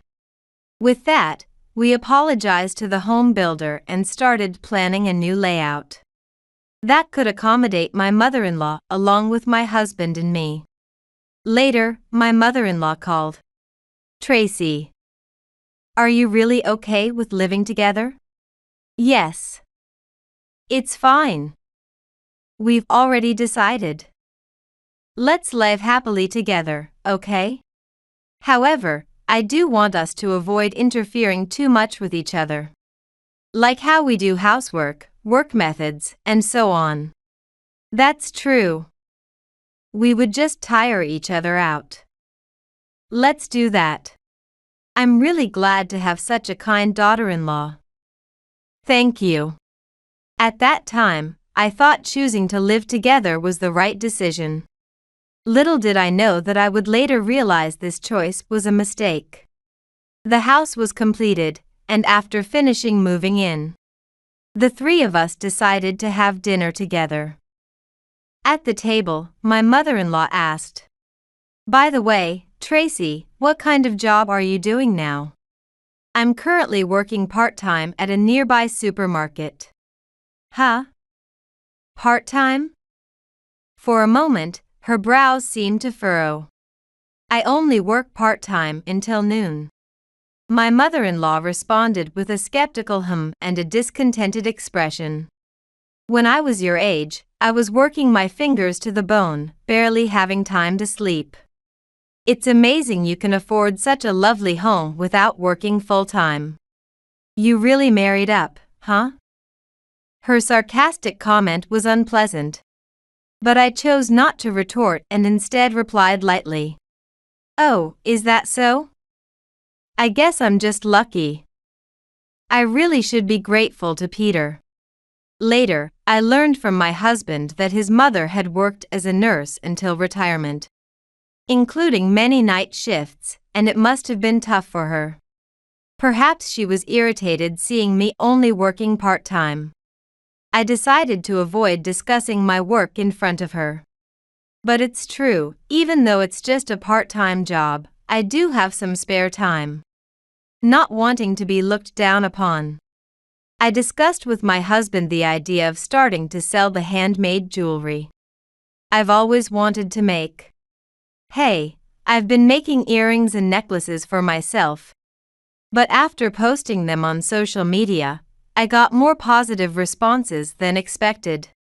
I'm thinking of starting to sell them. What do you think? That sounds great. You've always wanted to showcase your creations. I'll help out in any way I can, as long as it doesn't overwhelm you. Encouraged by my husband, I began selling my handmade items alongside my part-time job and housework. Once I started selling, it turned out to be more successful than anticipated, earning good reviews from buyers and keeping me increasingly busy. One day, while working from home, my mother-in-law approached me. "Tracy, what are you spreading out all over the place?" She approached me as I was laying out various jewelry parts and design sketches. "Oh, these? I'm just making some accessories." I hesitated to mention I was selling them because I didn't want to invite criticism. People who only work part-time sure seem to have a lot of free time. If you have time for that, why don't you make some dishes instead? "Oh, yeah," I muttered as she left after dropping her snide comment. Despite our initial agreement not to interfere with each other's work and housework, I ended up having to cook not just for myself but for her as well. I thought, why on earth does she come upstairs to our living space so casually? when we specifically arranged for a two-family setup to avoid this kind of thing? My frustration grew. The next day was the same. "Hey, Tracy, you must be free, right? Make my meal too. You're slow," she called out casually. "Yes, I'll do that," I replied, beginning to prepare her meal as if it were the most natural task. I thought she could just make it herself, but I couldn't actually say that out loud. Recently, her behavior towards me had escalated, and it was starting to worry me. I intended to discuss it with my husband, but he was swamped at work and often came home late, leaving us little time to talk. Then one day, when I returned home after my part-time job, I found my mother-in-law in my room, looking at my computer without permission. "What? Why are you in my room? What's with the loud voice? It's the same house, so I can enter any room I want, can't I? That's troubling. I have personal things here. Please, don't enter my room without permission. Do you have something you don't want me to see?" "It's not like that, but..." "Like this," she said, holding up my laptop and showing me the history of my online sales. The fact that she went through my computer was chilling. "I didn't intend to hide it, but please don't go through my things without permission. To think you were moonlighting. I thought you were just slacking off at home. But here you are selling these trivial accessories. You really are a carefree daughter-in-law." Trivial. I put a lot of effort into my work, and I knew you would belittle it. Which is why I didn't tell you about my side business. To talk back to me, a mere maid. What nerve you have. Maid. Is that what you think of me? Of course.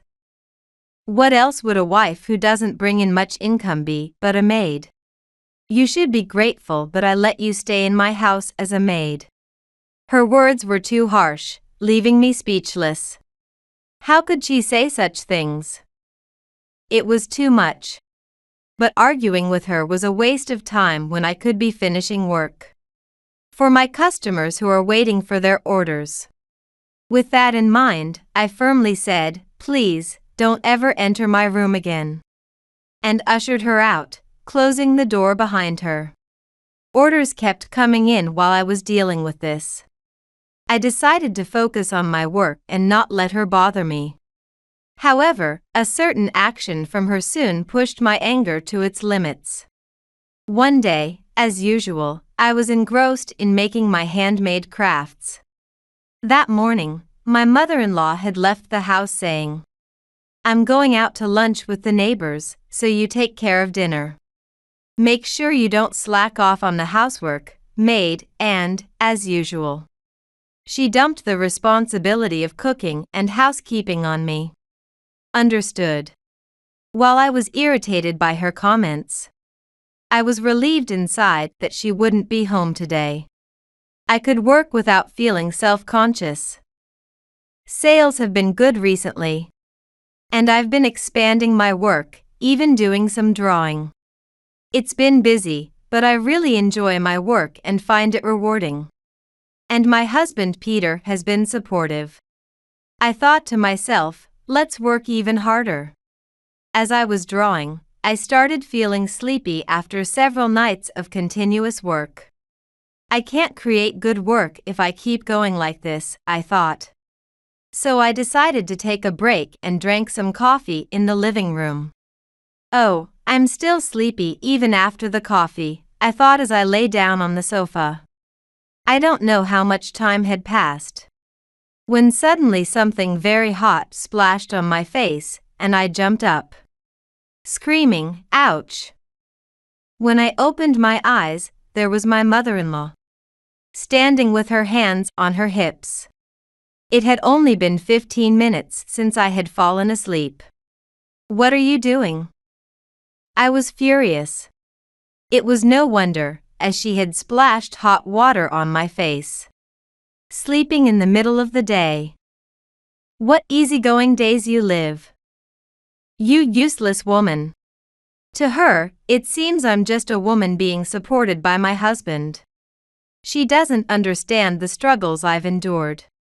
And the vast amount of time I've put into making my work successful. Just 15 minutes. I had simply laid down to rest my eyes, and for that, she splashed me with hot water. I was just trying to take a break. How could you splash hot water on someone's face? What if you had burned me? Don't talk back. You are just a maid here.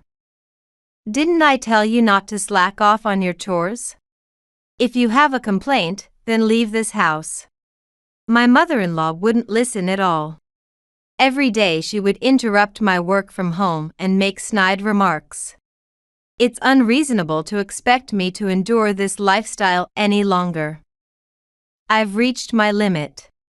Understood. With pleasure. I'll leave, just as you wish, ma'am. I spoke in a flabbergasted tone, and she was stunned, saying, "What?" Ignoring her. I went back to my room and packed the bare minimum of my belongings. As I was leaving the house, I said, "Oh, and please explain everything to Peter. If you tell him what you've done to me, I think he'll be furious, huh? You seem very confident of being loved. Just a mere maid leaving the house, and he won't care, will he?" "Oh. Is that so? I'm looking forward to it," and I left the house. That day, I looked for a place to stay and managed to secure a bed at a hotel. Then I immediately called my husband. "I've decided to leave the house." My husband was quite startled by my sudden declaration. "What? What happened? Why so suddenly?" I could tell he was panicking even over the phone. "I was napping, and your mother splashed hot water on my face. Then she kicked me out of the house. I can't live with such a person anymore. My mom did that." "How terrible. Are you okay? Did you get burned?" my husband asked, genuinely concerned first and foremost. "I'm okay. Just a bit sore on my cheek and neck. I can't believe it. I won't forgive my mom, no matter that she's family. I'm coming to pick you up right now to talk." "Where are you?" My husband seemed very upset. Soon after, he came to pick me up. And after discussing it together, we decided not to return home that day, but to stay at the hotel and think things over. The next day. I've decided what to do next. Let's go home together. I'll talk to my mom. Are you sure? Yes, I'm sure. She went too far. There's no saving her now. Saying that, we decided to return home together. When we arrived, Peter got out of the car first and entered the house. "Oh, good morning, Peter. You didn't come home yesterday." I was worried. My mother-in-law greeted him, oblivious to everything. As I got out of the car and was about to enter the house, she scoffed. "Huh, you came back? Persistent, aren't you?" clearly displeased.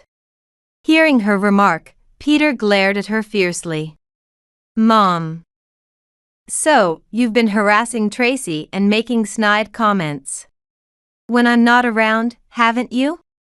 What are you talking about?" "I haven't done anything," she tried to deny it. "I know everything." "What did you do to Tracy yesterday?" Peter exploded. "What? It's her fault for slacking off as a maid and napping during the day. Right? Such a freeloader should be kicked out, shouldn't she? Maid.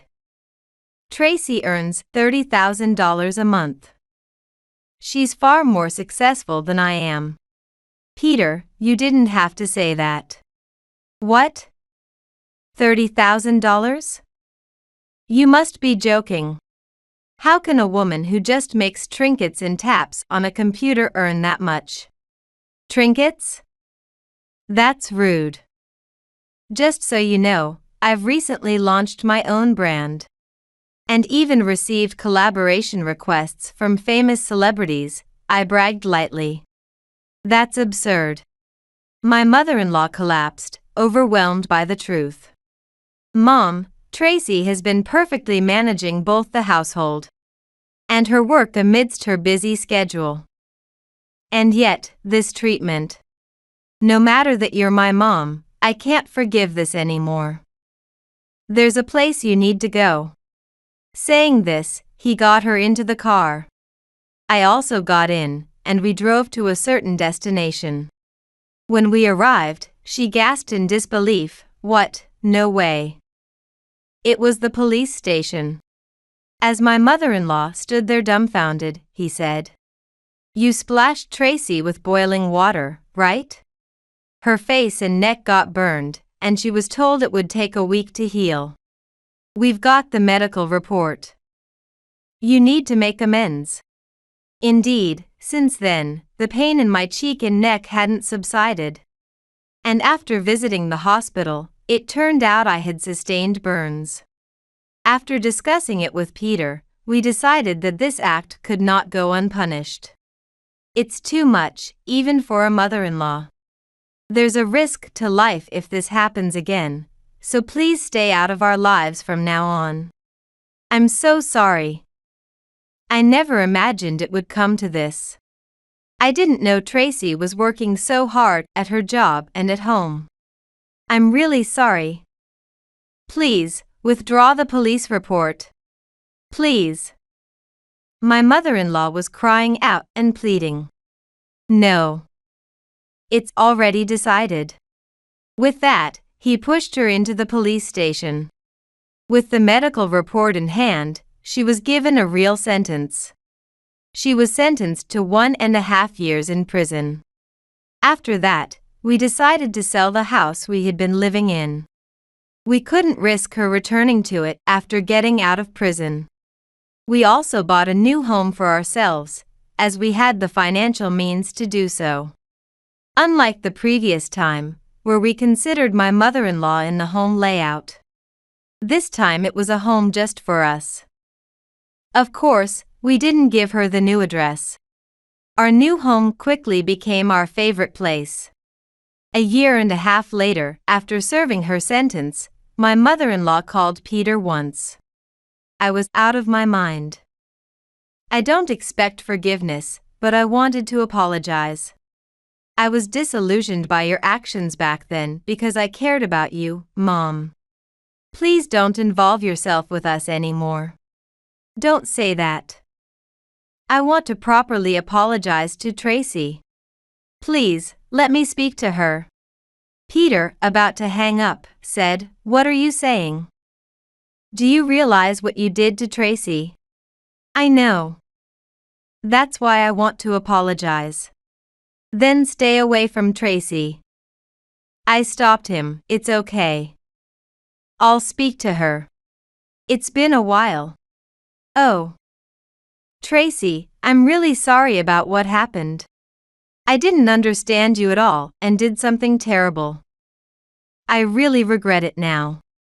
She seemed to be deeply remorseful. It's okay.